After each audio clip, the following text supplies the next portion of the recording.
السلام عليكم متابعي قناة توب 10. أغرب 10 حيوانات هجينة في العالم.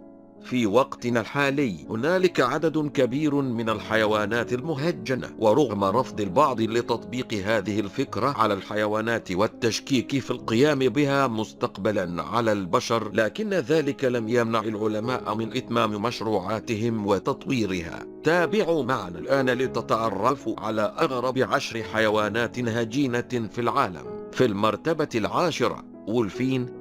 هو هجين نادر للغاية، نتج من تهجين الحوت القاتل مع أنثى دولفين النقار. هذا التهجين حدث طبيعيا دون تدخل البشر. في المرتبة التاسعة، حيوان الكاما. هو عبارة عن تهجين ذكر الجمل العربي مع أنثى اللاما، ودائما ما يؤدي هذا التهجين إلى نتائج ممتازة، ولا يمكن إنتاج هذا الحيوان إلا عبر الاستنساخ الصناعي بسبب قصر طول اللاما مقارنة بطول الجمل. في المرتبة الثامنة، حيوان الدزو.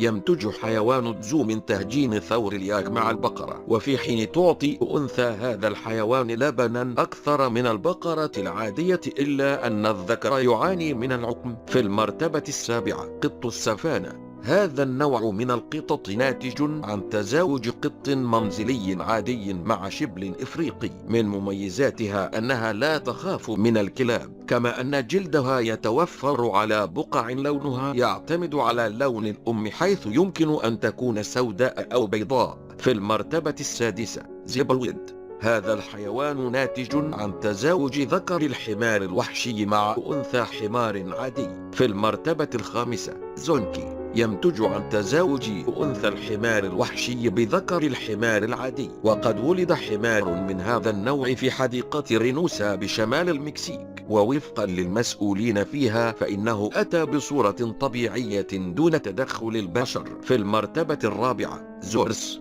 وهو هجين ينتج عن تزاوج ذكر الحمار الوحشي بأنثى الحصان العادي، ويكون عبارة عن حصان قوي ذو رأس كبير وحوافر قوية، ويتغذى على العشب. في المرتبة الثالثة، تايكلون.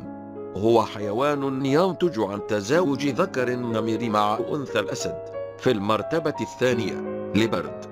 هذا الكائن الجميل هو مزيج بين الفهد السريع والأسد القوي، وهو من الحيوانات النادرة جدا. وجهه وجه أسد، وباقي جسمه كجسم الفهد تقريبا. في المرتبة الأولى، لايكر. هذا الكائن العجيب مزيج بين ذكر الأسد وأنثى النمر، يعد أكبر حيوان من فصيلة السنوريات في العالم، إذ يمكن أن يصل طوله حتى 3 أمتار.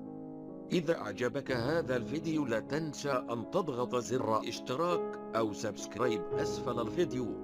شكرا لكم لحسن متابعتكم.